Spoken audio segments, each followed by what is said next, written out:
What's going on? Welcome to the Secret Restaurant Podcast. I'll be your host for this journey. My name is Nate Hoyle.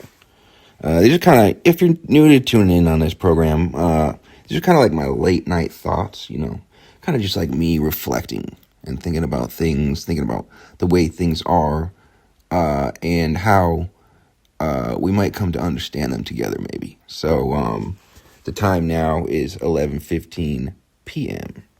and I am tinkering away at my manuscript. People still use the word tinkering.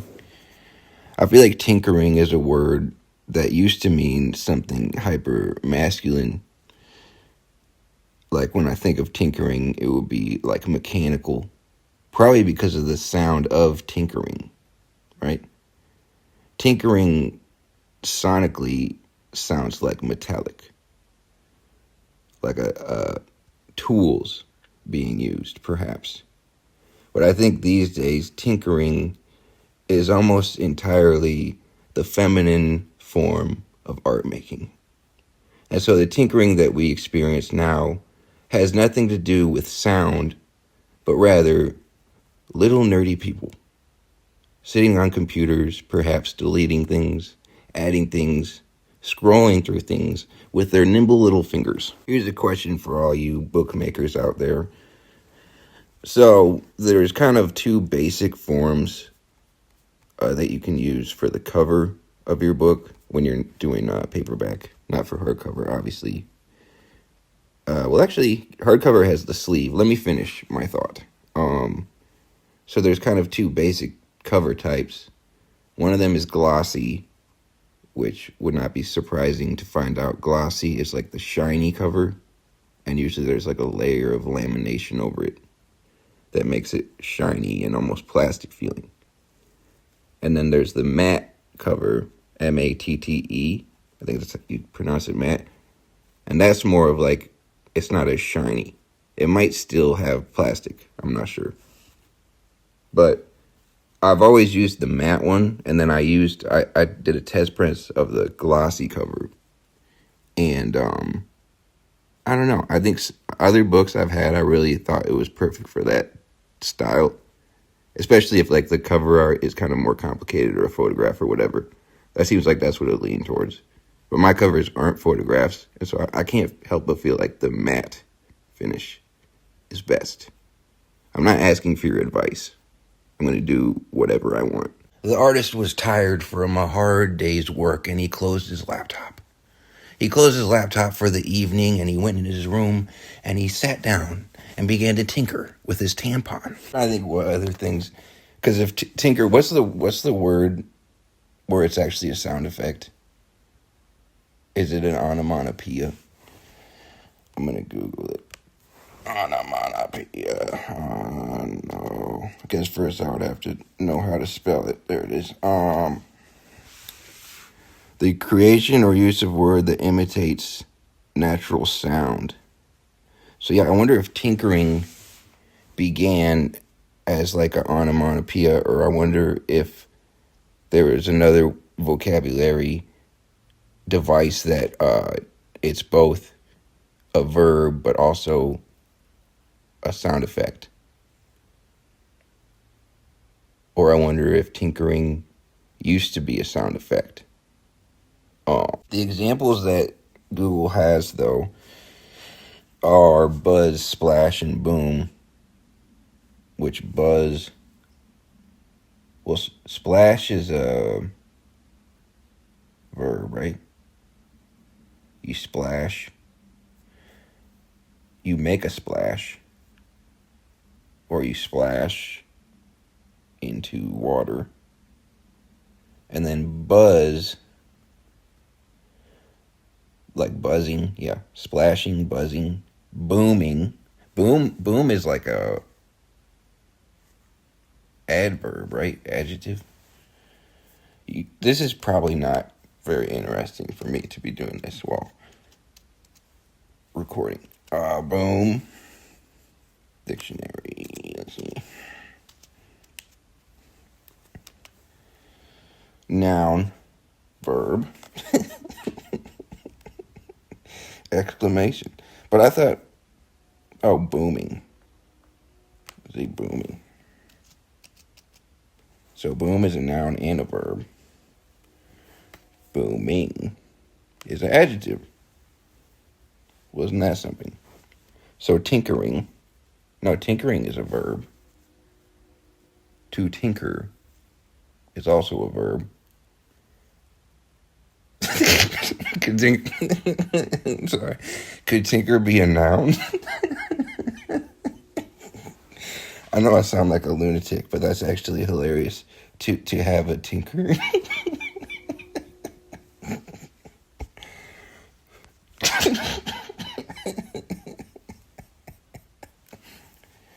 Nate, what's that over there? That's just. Oh, that's just my tinker. What? Oh, that's just that over there. Oh, it's just this tinker I've been working. And upon the famous writer's death, his home studio was searched, in which they found thousands of unpublished tinkerings. He had more tinkers than anyone had other. He had more tinkers than any writer had ever tinkered before him. The amount of tinkerings filled every filing cabinet. It actually have some things I wanted to cover. Important things, notable things, things that people need to know, really. People need to hear these things, which is why I'm recording them now with only audio and putting it on my least active social media. Excuse me. It does actually remind me. For a minute, when I would share poems on Instagram, I would read them on here. I've shared a few leading up to the release that I keep on talking about. Dude, I had a moment. My computer, I was trying to make this, everything I do on the computer, like, I use, like, the most inconvenient way to make even these podcasts. Like, I use iMovie with the audio, and then I use my voice app to record the podcast, and then I send it to myself so that I can put it on my computer, and then I make the little picture thing. If you listen on YouTube, I make the picture thing on Word and then take a screenshot of it, and then I put it on iMovie with the audio, and then I put in my little guitar riffs, which are already in a playlist, so I can just pick one. Anyways, it's not that unusual because typically with making videos and stuff, you're going to have, if you don't want to use your computer microphone, which creates way more atmosphere,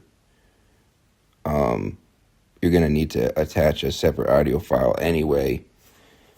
But then I got into the habit of, if I wanted to record myself reading with the video, or if I wanted to record myself playing guitar, which I've done more recently, where I wanted to show, I'll have the recording on GarageBand that I play, and then I'll use my, the camera, webcam on my computer to film the actual video of my fingers playing the guitar so that I can remember the riff, or just so that I can watch if I'm trying to learn something. Because it sounds better that way, and then also, it's like if you just record something, especially on guitar, it's like way easier just to be able to see what you're playing. So anyway, I was doing that, and it crashed my computer, which happens a lot, honestly.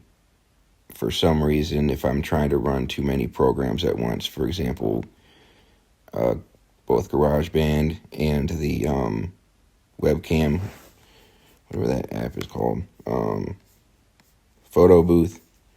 If I'm running those both at the same time, it crashes my computer a lot. Or even like sometimes Zoom crashes my computer.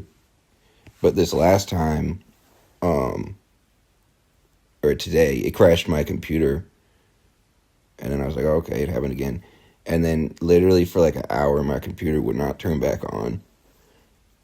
And I was losing my mind because I literally, within the last week, I've been working on this novel or whatever. And I literally, the first thing I think of, last time I saved it onto like somewhere other than my computer, I think I had written like 8,000 words since then. And so the whole time I was just like going through doomsday scenarios where like I was like literally like, I don't even know if I'll continue writing this novel if I can't get those 8,000 words back. And then it finally turned back on. But it's a pretty old computer. Actually, funny enough, well, maybe these things are related. I like, because this. Let me tell you how much I write. Let me tell you how much tinkering. So the T key on my computer actually broke off like a week ago. Like it won't stay in. So you can put it in where it's supposed to be and you can still use it, but then typing is like fast or whatever, so it'll always pop out. And so I got this cover for my keyboard, like a it's supposed to technically just be to protect it from getting like dirt and food in it. But I put that over and then I had to like kind of tape it on just to make it stay in place better, to keep the T key from popping out. But now I'm kind of wondering if this cover over it maybe caused the computer to overheat. That could have been it as well. But it was hooked up to the charger and it kept on having the load screen. Like if you reboot it, it will have that little bar that's loading. And it would just keep on having that bar almost load and then restart and then almost load and restart. And it probably didn't turn on again for like an hour or something. Which the computer itself, like I actually have another one. I can't remember if I said that. It's like a cheaper one, and I like this one. Did I say all this already? I'm losing my mind. But yeah, this one, it's like the one I typed the most on. I'm used to it. Like you kind of have to get used to other keyboards. Not just like if you're, Googling sports teams or whatever, but if you're actually typing, you have to adjust to different keyboards. And my other one also is not as portable. And I tend to do most of my writing with my laptop quite literally on my lap. But it's not, the computer crashing that wouldn't ruin my writing career. That's not what I'm saying. It's more just the amount of unpublished tinkerings. Wow. Just all the tinkerings that are impossible to back up. Something's bound to get lost. So I'm glad that I shared that with you. Really helped me out a lot. So making things have value from the upcoming collection, Last Holiday, Collectible 2026. People write poems to make you feel bad for them. Meanwhile, I am splitting a milkshake with the editor of a widely circulated gossip column. At any moment in time, there is at least one poet acting gay. Not me, though. You can find me knocking out a six-pack on a weekday afternoon while I shop online for more durable and long-lasting denim shorts. Now I'm outside in my shorts in the middle of winter, grilling pork loin for my top 3 favorite lesbians of all time. That's a long sentence. Now I'm outside in my shorts in the middle of winter, grilling pork loin for my top 3 favorite lesbians of all time. I am very good at what I do. I hardly do anything. Most days I am dreaming of financial stability, or perhaps just approval for another personal loan. So if you're looking at it on the page, what I like to point out is that I start by accusing people of writing poems to make you feel bad for them, and then I finish the poem by making you feel bad for me. Sort of like it's like a literary tactic of mine. Placeholder. This one, okay. See if I can read it differently. You know, if I ever do a reading again, which it's been like fucking forever, I think I'll have a hard time with the tone. I used to just read like I sounded angry all the time, and it was mainly because I was terrified.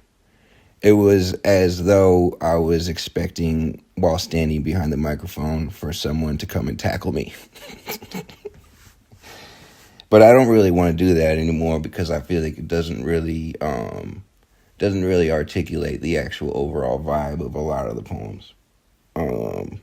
Is this being self-indulgent? Placeholder. Should I be serious about this one? It's serious. Placeholder. Placeholder. Placeholder. The war is happening without you noticing. You learn how to drive a car. You get restaurant carry-out placed in the plastic bag in the passenger seat beside you. Sooner or later, all your pain will be too great to hide. It's kind of Bukowski-esque, I would say. All right, did I do any? I think I did one more, besides the videos, because I posted some videos. I'm laying down, so that's why it sounds like I'm crying or something. Let me see. Oh, it was wild. I found the other one, but you know what was wild is, I went to this brewery with my parents, and we were sitting out, on the patio because it was nice out, and, having our own individual beers. We didn't share one. We all had our own. But then this dude came out, and he was just coming out to smoke. But he kept on, like, spitting. And, like, this, I mean, I think a lot of people are this way, and I think I have honestly been on the other end of this. But he kept on, like, spitting. And then, like, I was like, is he doing that on purpose? Like, is he doing that to, like, be insulting or whatever? Or like trying to like weird us out or something. But then he just like smoked and went back inside. And then I saw him inside because I was getting a 4-pack to go, and he was just like talking. He was like a completely normal person. But like it's weird like that. If you hear someone spitting, you don't talk to them. It's like, is this person a psychopath? I've totally been on the other end of that, or I think I'm at the other end of that, where I always think that people are looking at me like I am a psychopath. I think it's all in my head. Is it all in my head, guys? Would you tell me if it were all in my head? All right, so I found the last poem. And I can't remember if I read this one, but I'm going to read it again anyway. It is called Mr. Much Nicer. And this one actually, it was previously collected about a year and a half ago. But it was collected into like this little volume that not very many people have. Because it was basically just something I sent out for free with other orders from Secret Restaurant. And I probably only printed maybe 30 of them. So maybe, yeah, I don't know what I'm talking about. All right, so it's called Mr. Much Nicer. If you'd like to become a true entertainer, the first step is to make them hate you. I burst into your bookstore with no shirt on. My forehead is invincible in comparison to the books on your shelves. I am smarter than the library that collapses your house into the basement. I was put on this earth to write things down. Everyone is celebrating everyone's accomplishments, but try writing 7,000 words with a hangover. You don't want me as an enemy. You can't handle that much fear. Woo! I feel like I wrote that one a long time ago, and then since then I have had it become true. I feel like I have manifested the hatred, or maybe it was just something that I was grappling with, and it came to light before me. Anyway, that's 3 of them, but it's a very small fraction of the book. Like I mentioned, the book is 260 pages. And I think it's the best one I've ever done. So there's that. There's that at least. What else can we talk about? I've been house sitting for the last 2 months of someone, and it is coming to a close. I feel like my whole episode is kind of about me talking self-indulgently, but yeah, man, it's like I feel like the one value that I've learned from it, because I have probably been more productive in the last 2 months than I have, like, literally probably in years, I would say, even, or at least since moving back to Davenport for sure. Um, but the thing about it is, what I didn't realize I needed so badly was to wake up in the morning and literally not talk to anybody. Not talk to anybody and just like get coffee going and then just like immediately start writing, even for like an hour. And then the amount of words I get done, or the amount of editing I get done. I know it's like a gift to have that opportunity at all. Um, but I'm kind of dreading um, things going back to normal, where uh, it's like, just because I'm the only person here, um, and then it's like there's no like neighbors upstairs stomping around on the ceiling, or there's no like noises all over the place, or no like roommates or whatever, and I don't know. So part of me is kind of like panicking, where I'm like, well, I got so much done, but like, did I get enough done? Um, so hopefully I can find ways to like have that early rise silence with just a pen and a notebook, and see if I can finish up some things that I definitely won't finish in the next week or whatever. What else? What else? Nate, you are killing it. Keep going. I went to a concert. I guess this was last weekend, so maybe 7 or 8 days ago, 8 or 9 days ago. But went to a concert of like bands I never knew about until I found out they were playing here. It's a local show. I used to do that like all the time, um, especially when I lived in Minneapolis. And some conversational points are pretty tired, but we do forget, or I do forget, how shitty it was for COVID, even like through 2023. Things were still all like antisocial or whatever. Venues were closed, bands weren't touring, and then some people got back into touring, of course. But then I'm sure a lot of smaller bands, it was like really hard for them to get back on their feet. The venues weren't open anymore and all that.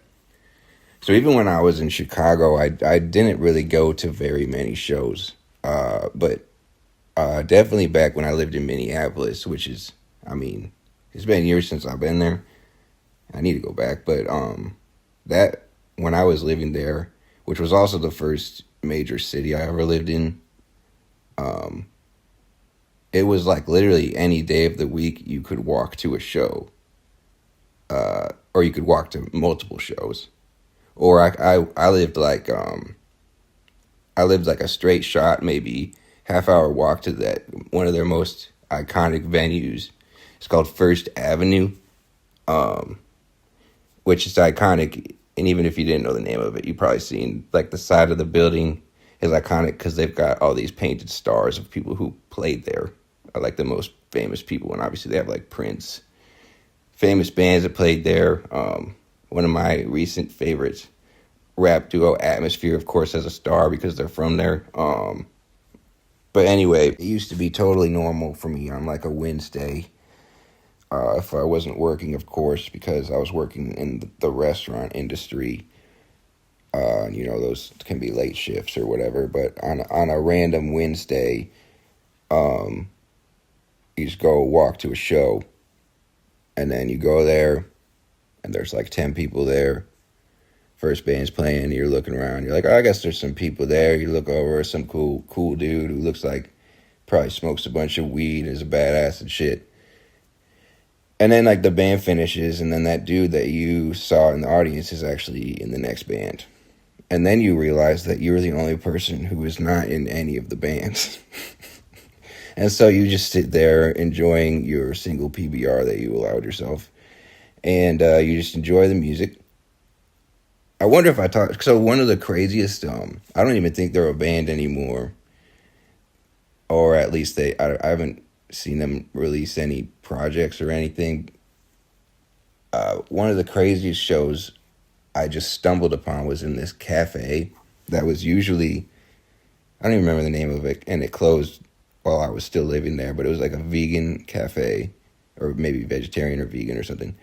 And usually it would be like almost open mic night level acoustic guitars and kind of indie stuff. One time they had a really badass jazz night that was kind of, I think it was more of an event that a ton of people got involved with, and it just happened to take place at this cafe. But another night, because usually when I would go there, I went there all the time just because it was really close and they always had stuff going on. And I think it was like maybe $5 every show.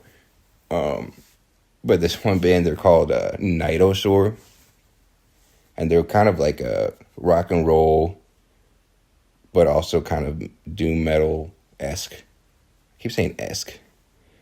Doom metal band, 3-piece.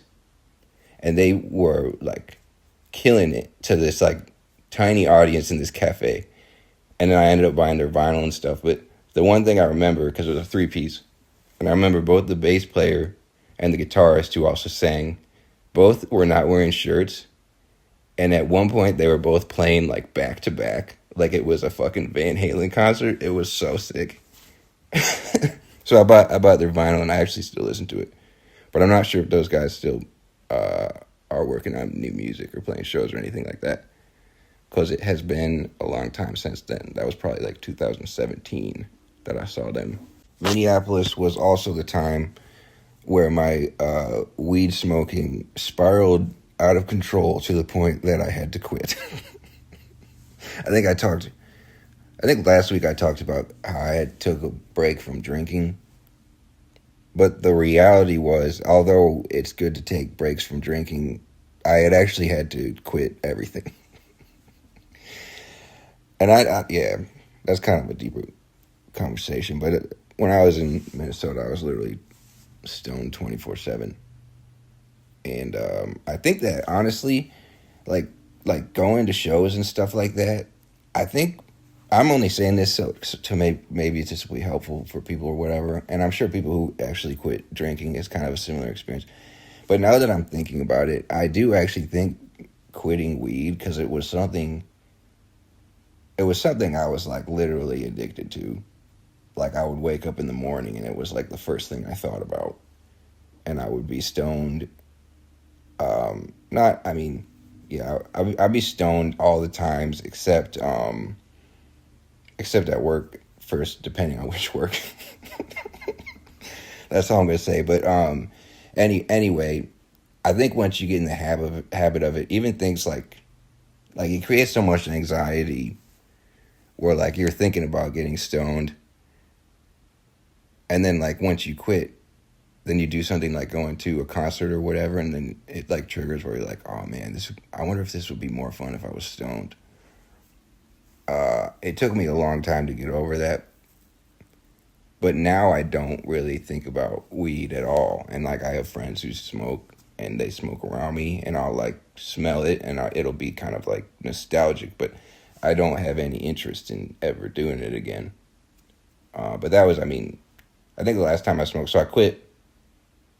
And then I think I slipped up maybe 7 or 8 years ago.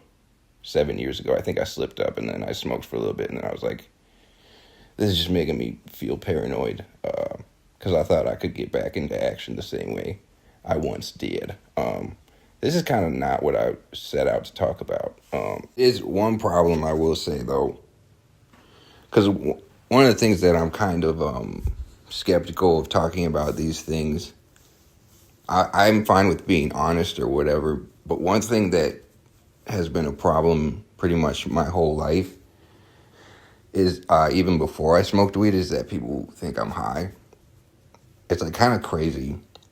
Like even when I was like in high school, before I ever even smoked weed at all, people thought I was stoned. And then I started actually smoking weed.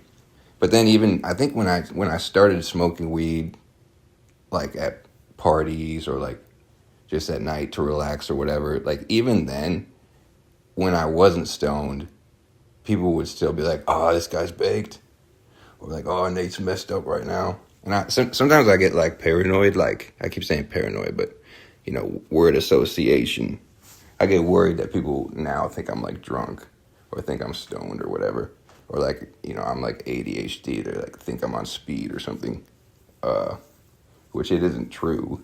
It would be a problem if I did start looking for. Well, yeah, I was working at that gym or whatever. I feel like people thought I was on speed there, but it was really just like I have like I'm like hyper.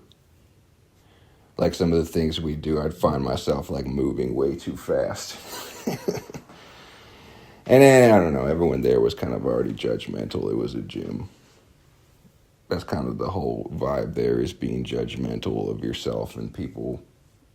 But some of the tasks I'd like catch myself going like way too fast, like trying to get mindless chores done. It would happen at when I worked in restaurants too. I think I think one time one of my coworkers in Minneapolis, when I was doing something at the restaurant there, they asked me if I was a tweaker. And I don't think it registered then. I was like, what? Like, because I'm just like anxious and like hyperactive. And then I like get fixated on like tasks. And then, sometimes I am drunk. I'm not going to lie. But it's not going to be at the inappropriate times. I indulge in beers with others. I indulge in beers in the evening to unwind. But that's about it. I'm not waking up getting fucked up, despite what people might be doing their detective work on. All right. I think that's all I got today. I'll talk to you guys later.